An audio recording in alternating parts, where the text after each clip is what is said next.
My husband abandoned me. Disabled and alone. In the woods. What he didn't know. Someone had been watching. I watched him burn my letters in our backyard fire pit. 12 years of memories, turning to ash right before my eyes. The man who once promised he'd never hurt me, laughing as my handwriting curled and blackened in the flames. That night, he left me alone in our cabin. Disabled. No car. No phone signal. Middle of nowhere, Wisconsin. The temperature is dropping to 20 below. I'll come back when you're done making everything about your damn self, he said, slamming the door so hard the windows rattled. But here's what he never knew. Someone had been watching us the entire time. Someone who'd seen every cruel word, every manipulation, every lie he'd told my family. Someone who'd been collecting proof for years. Hey, where are you watching from right now? What time is it there? Drop it in the comments below. I'd love to connect with you all.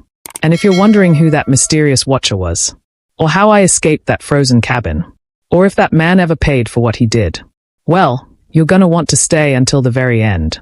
Because trust me, what happened next changed everything. The cold was the kind that burns. You know what I mean? It doesn't just chill you, it scorches your skin from the inside out.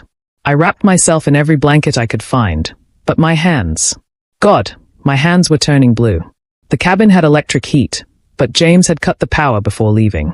Of course, he had. My wheelchair sat useless by the door. The cabin entrance had 3 steps down. Impossible terrain when your legs don't work and you're already half frozen. I remember staring at our wedding photo on the mantle. His perfect smile. My trusting eyes. What a joke, right? I'd met James Calloway 4 years earlier at a physical therapy center in Chicago. I was recovering from the car accident that paralyzed my lower body. He was a volunteer, charming, attentive, seemingly perfect. We fell in love fast. Too fast. My sister Elise warned me. Said his knight in shining armor act seemed rehearsed. But I was, like, completely wrapped up in him. What I didn't realize then was how much he enjoyed playing savior. How much he needed me to be helpless. Dependent. The first red flag came when I started getting better. When my upper body strength improved. When I became more independent. That's when he started picking fights. Weird fights about nothing. You think you don't need me anymore, he'd say. You think you're too good for me now. But I stayed. Because, honestly, I was afraid no one else would love me. Damaged goods, right? The night he abandoned me in that cabin, we'd argued about my art. I'd sold 3 paintings at a local gallery. People actually wanted my work. I was excited, proud even. James. He was furious. You never even mentioned my name at the opening, he hissed. Like I haven't been supporting you for years. I didn't realize it then, but every success I had threatened him. Every bit of independence I gained made him feel, what? Unnecessary. As I sat there freezing, watching my breath turn to fog in the air, I thought about all the times my family had tried to reach me. All the calls James forgot to tell me about. All the invitations that mysteriously got lost in the mail. He'd isolated me so completely I barely recognized myself anymore. Hours passed. The cold seeped into my bones. I started feeling sleepy, and I knew that was dangerous. That's when I heard it. A soft knock at the back door. My heart nearly stopped. Was it James? Had he come back to finish what the cold had started? Hello. I called out, my voice barely a whisper. Who's there?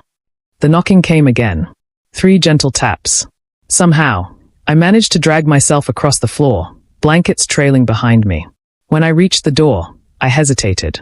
What if it was just the wind? What if I was hallucinating? But something told me to open it. And there he stood. Not James, but Noah, my childhood friend. The boy who'd lived next door for 18 years before I moved away. The one who'd written me letters I never received. His eyes widened in shock at my condition. Eva, he whispered. My God, what has he done to you? Noah carried me to his truck, wrapped me in heated blankets, and drove through the snowstorm to the nearest hospital. The whole time, I drifted in and out of consciousness, wondering if I was dreaming him. Noah, the boy who taught me to fish, who helped me with algebra, who I'd secretly loved through most of high school. The boy who'd apparently never stopped looking for me. I tried to find you for years, he explained as we waited for the doctor. Your number changed. Your emails bounced back. Your sister said you wanted nothing to do with your old life. I shook my head, tears streaming down my face. That's not. I never. I know, he said softly. I know that now. The doctors treated me for hypothermia and called the police. When the officer asked if I wanted to press charges, I couldn't answer. Part of me still believed I deserved what happened. That night, Noah stayed by my hospital bed. He showed me something that shattered everything I thought I knew.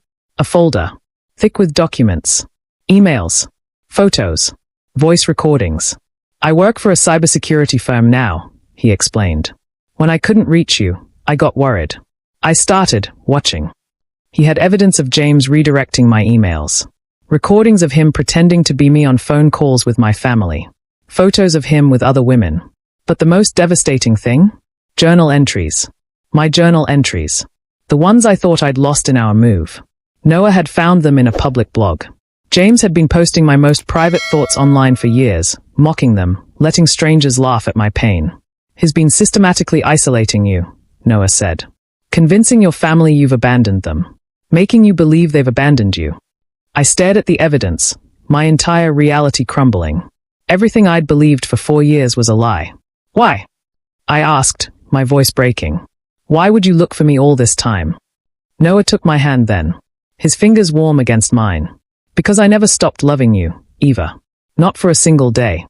But here's the part that'll break your heart, or maybe put it back together. Noah handed me one last piece of paper.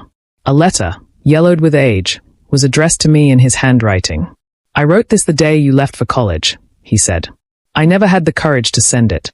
With trembling hands, I unfolded it.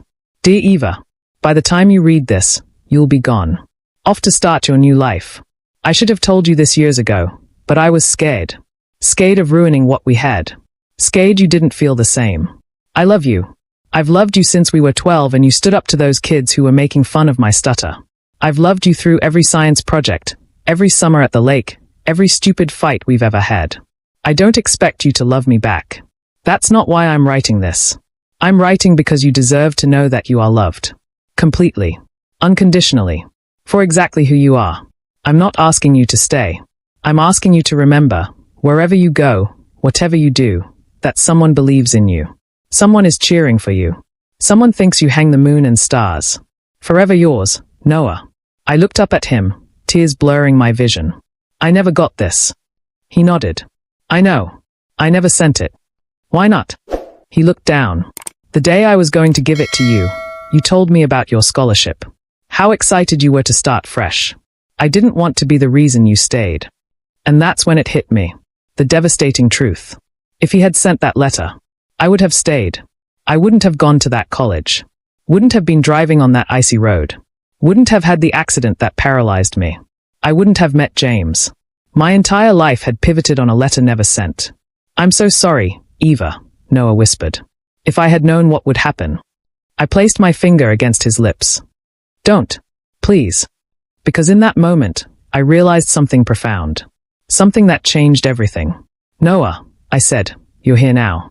You found me. And in his eyes, I saw not pity for what I'd become, but wonder at who I still was. 6 months later, I held my first major gallery showing in downtown Chicago. Reflections on Survival, they called it. 15 paintings chronicling my journey from that frozen cabin to reclaiming my life. James had been arrested, not just for what he did to me, but for financial fraud and identity theft. Turns out I wasn't his first victim. Just his longest-running one. My family surrounded me at the opening. My sister Elise, who cried when I called her after years of silence.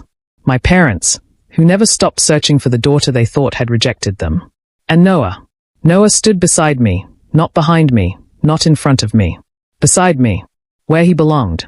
You know, he said, gesturing to my centerpiece painting, a frozen cabin with light streaming through a crack in the door. Some people might have painted him. The villain of their story. I nodded. But he's not worth the canvas. Instead, I'd painted what saved me. Light. Hope. The courage to open the door when everything in me wanted to give up. Noah squeezed my hand. I still can't believe you forgave me for not sending that letter. I turned to face him, the man who'd never stopped looking for me. The boy who'd loved me before I even knew what love was. There's nothing to forgive, I told him. We both needed to become who we are now. For this moment. For us. When he kissed me then, in front of my family and friends and a room full of strangers, I finally understood something profound about love. Real love doesn't trap you. It doesn't isolate you. It doesn't dim your light. Real love says, shine. Shine as bright as you can. And I'll be here, cheering you on, every step of the way. Have you ever missed a moment that could have changed everything? Or found someone who believed in you when you'd stopped believing in yourself? Share your story in the comments below. I read every single one. If this story touched you, please hit that subscribe button for more real, raw stories of survival and love every single day. And remember, share this story with someone. That might be the only thing they ever needed to stay strong. Be kind to all. And I'll see you tomorrow with another story.